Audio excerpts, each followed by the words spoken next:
but what is kind of the end game of Idle No More look like? Like, what will it take for Idle No More to see satisfaction?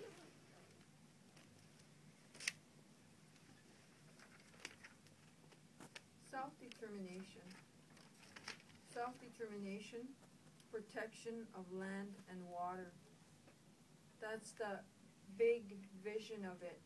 But how we get there, we're already in, like I said, we've been talking to the UN, and they have a template of a strategy on how to achieve self-determination for Indigenous people. And we're working towards that.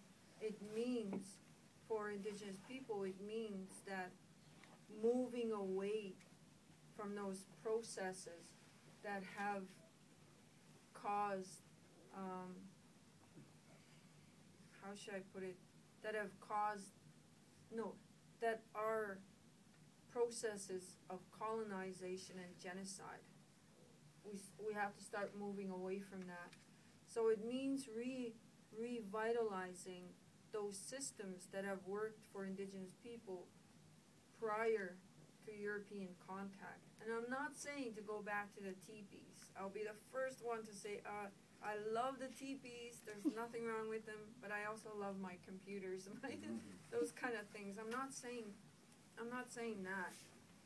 I'm talking about the laws of my people, those structures of leadership that have worked. I'm talking about that because the Indian Act leadership, those Indian Act structures are not working. They're failing Indigenous people. They're failing to correctly address those things that are causing problems.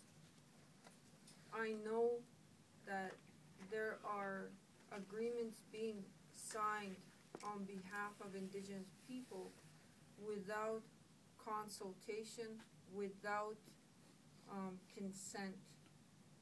So it causes me a lot of concern that Bill C-45 is amending the Indian Act to the point where the threshold for consent has been lowered, extremely lowered. And this is where I am very concerned. It's going to create almost an elite group of people that will have access to those agreements that are being made and will become wealthy. And it will exclude the grassroots people. But with the hereditary structures that need to be put back in place, those kinds of things will be eliminated, I think, because I've researched those structures and I've talked to elders, and I think, in my opinion, those things need to be revitalized and brought back because there was nothing wrong with them. When you go to research the history, you'll find that when the Europeans first came to our territories, there was literally almost no crimes, no recorded crimes. So something must have worked. It's a matter of going back to those and revitalizing them and putting them back. And how it's going to look like, I'm not sure. But it's up to our nation, and that's that journey that we need to take. That's one of the reasons why I'm traveling a lot. I'm informing the Indigenous people to begin having that discussion, to begin that dialogue on what it's going to look like. Does that answer your question? So you're saying that you'd like self-determination for the Aboriginal people in Canada. How exactly do you foresee that, considering a lot of Aboriginal First Nations reserves are essentially small villages, may not have the expertise or the resources to really be a nation in what we usually consider in today's world? Well, you have to remember that we never ceded and surrendered our lands. We never did. So for Canada, did you know that Canada has been questioned on their title to our lands? Did you know that? Go and research the Committee on the Elimination of Racism and Discrimination at the UN. They're called CERD. That's their acronym. Canada was asked a question by this committee: where is your title to the Indigenous lands? And they were given 3 months to answer that question.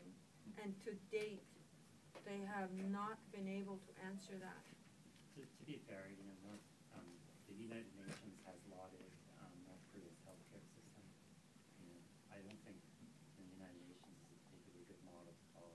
I'm asking about Canada and what would be our relationship with the independent, or at least I see independent, because that's a self-determination. Yeah. How exactly would that work? Because without continual payments from the Canadian government, reserves couldn't function at all. And you know, we spend hundreds of millions of dollars on reserves.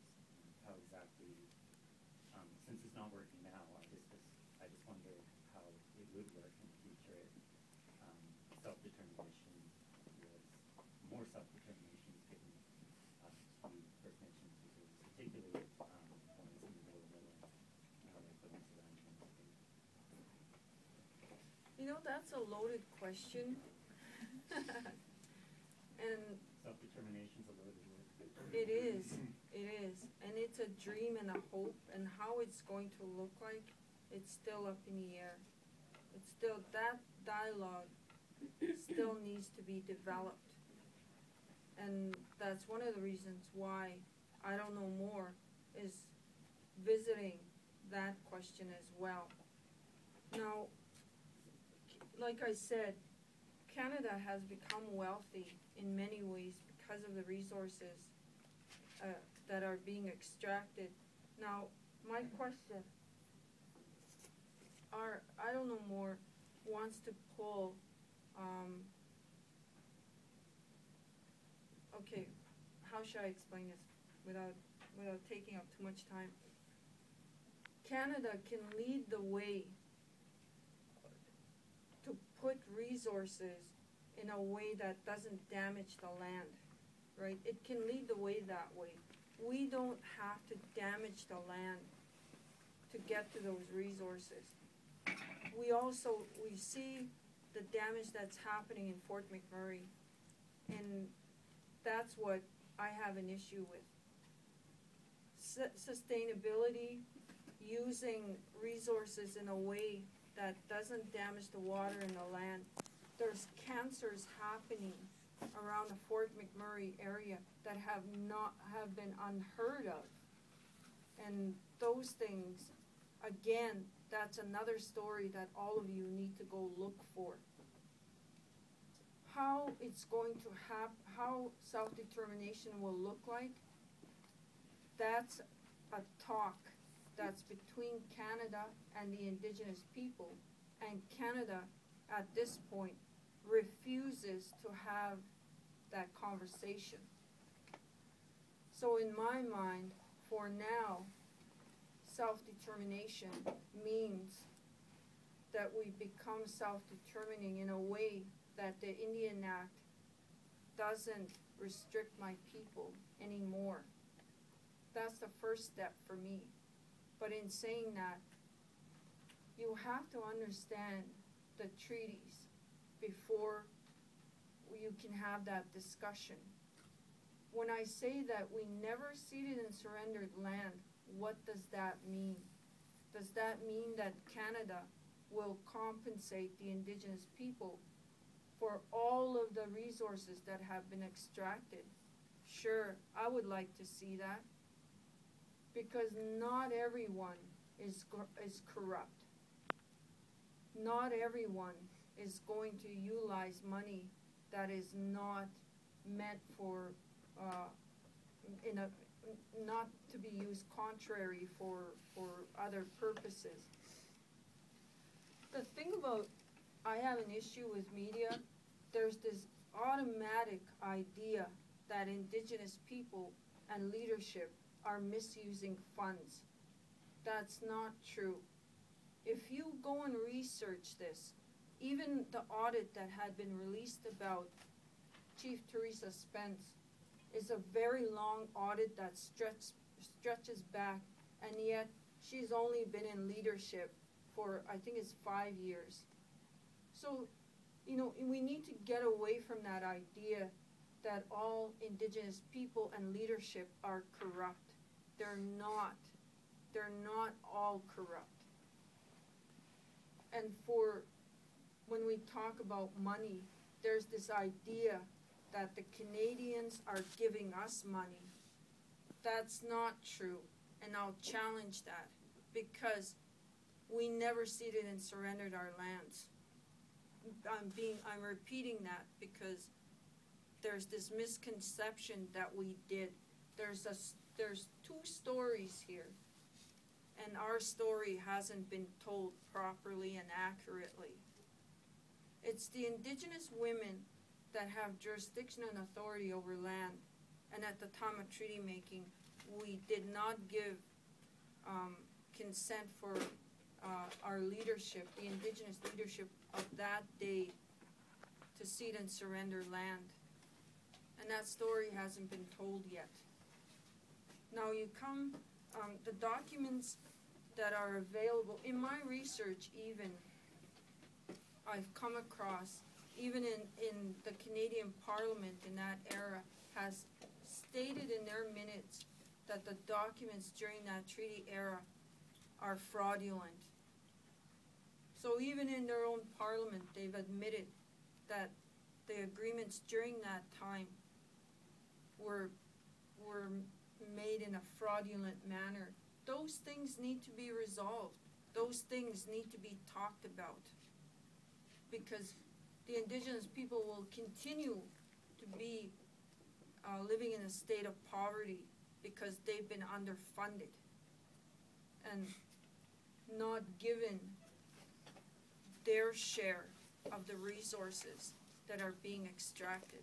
And you will never come across an elder that says, I agree with what's happening in Fort McMurray, the way the resources are being extracted.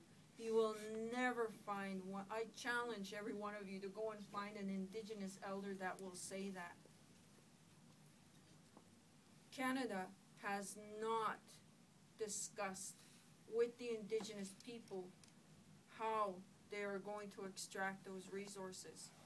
There are other ways that we can function as a people without damaging the land, without taking those resources that harms and contaminates our water. And that's what I Don't Know More is about. It's about going back and clarifying those things and creating a nation-to-nation relationship that clarifies those things, okay? Because it's not happening. Teresa Spence has kind of been called by numerous media, CTV, and Regina newspapers, the de facto leader of I Don't Know More. Oh. I was just wondering what you have done make you feel. What do you think about that? Well, like I said, it's again media that's putting inaccurate information out there without coming to talk to I Don't Know More. I honor Teresa Spence. I think she's a courageous and beautiful in her hunger strike. I've also heard her hunger strike called a liquid diet. No, she's not on a diet. You know, she's making a statement through her hunger strike. So, as journalists here, you're potentially moving into those areas where you're going to be telling those stories. Be accurate in it. I Don't Know More is the face of all Indigenous people, all grassroots people. It's not just the face of one. We hardly have any communication with Chief Spence, and for the media to call her our de facto leader, that's like, I don't know, just not accurate, because we hardly have any communication with her. She's on her own journey, and I Don't Know More is on a similar journey, but we're all on a different path. But we're both headed in the same direction. So it's like me saying that Occupy Canada is the same as I Don't Know More, but there's distinct differences to it. We can't lump the both of them together. Does that answer that? In terms of Indigenous sovereignty, and the skepticism that some people have around whether that's something that's even possible, you know, I know that one of the calls in the I Don't Know More movement is coming to understand what sovereignty means to us. Yeah. And that we know as nations that sovereignty is continuing to be practiced. But it's something that, because of assimilation policies of the federal government, that we keep quite quiet about. How do we overcome that? You know, as far as you're concerned, how do we overcome that distrust of a larger system, and bringing those ideas forward, and telling people about how we do practice that sovereignty already as examples to lead us?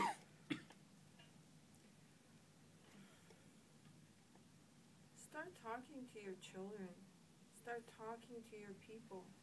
Get the information about what treaties are about. Get yourself informed.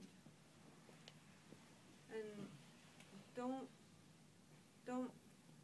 buy into that racist commentary. And I've quit going into those commentary, you know, because I come away from it thinking, holy jeepers, about Canada giving us money, about how Indigenous people are corrupt, how Indigenous people are, and I've seen this one comment that says all of our leadership are corrupt, how we're dropping babies left and right. It's getting away from that kind of stuff. I have 7 children because 2 of them adopted me. They're not my biological children. And to say that there's equality in Canada, I've heard people drop this word equality, democracy, just like we're equal here. We're not. I will tell you very clearly, we are not equal. Did you know that Indigenous people finally got human rights just last year? In July, I think. We finally got human rights. Before, we couldn't even go to the human rights. Canada human rights, we couldn't go there. So when you be careful, what is equality? Is equality from Stephen Harper's understanding? Or is equality understood from a disabled person's perspective? Equality is not based on the sameness of people, but on recognizing the differences. My equality is very different from your equality. So those are the kind of dialogues we need to start talking about. The racism that's firmly embedded in Canadian society needs to be addressed. Because Bill C-45 is not the only thing that happened. There is years and years, 150 years, maybe even more, of colonialism and genocide that needs to be discussed and talked about. That needs to be talked about. And to begin that dialogue, you can't come into this dialogue, or you can't come into I Don't Know More movement feeling guilty or ashamed of things that have happened in the past. You need to come into this dialogue with a mutual love for our children, a mutual love for the land, that's the kind of dialogue we need to have. And part of that is understanding that not all Indigenous people are corrupt. Not all Indigenous people are drunks. Not all Indigenous people are living off of welfare. Those are the ones that the conservatives have utilized in the media, and yet there are a very small number of them. There's Indigenous people like myself, and I feel like I have to be better than in order to stand as an equal here in my own lands of my people, and it shouldn't have to be that way. Yes. Two questions. There are two First Nations in Alberta who are suing the federal government over the implementation of Bill C-45 because of the lack of consent. So I was just wondering, the United Nations actually has a higher standard than the Supreme Court's duty to consult, which is free and prior informed consent. Do you think Canada should adopt free and prior informed consent as the doctrine to deal with First Nations, that consent is required, not just consultation? And then the second piece would be, what role do you think implementing the Royal Commission on Aboriginal People, RCAP, should take in solutions? Because it's a 4,000-page report. The Canadian government paid for it. It has 440 recommendations, most of which have been ignored for almost 20 years now. So. Well, I have an issue with free and prior, informed consent, because it puts Indigenous people at a second status level. Now you have to research that part, because it comes from the Indian Act, right? That it's the mother of Indian Act, that part of it. Even the part of fiduciary relationship, right? Go back and research those things. They all stem from the Indian Act. I would like to see things that stem from the treaty relationship. And free and informed prior consent is a part of the Indian Act. I have an issue with that. When you have a nation to nation, I don't think free and informed prior consent comes into that dialogue. There's already a treaty in place that drives and informs that dialogue. And this is where we need to go back to that. This is where I Don't Know More is working towards, to go back to that dialogue where it's treaty-based and the foundations are of a nation to nation. So even fiduciary relationship undermines that dialogue. I know some of you have classes, so if you guys want to go right now, I can give you a few minutes. I don't know if you have more time to stay with us, or you also have other commitments. I keep double booking myself. I have to be in a conference call, and it's quite important at 11:30. Okay. Oh. So I'm sorry.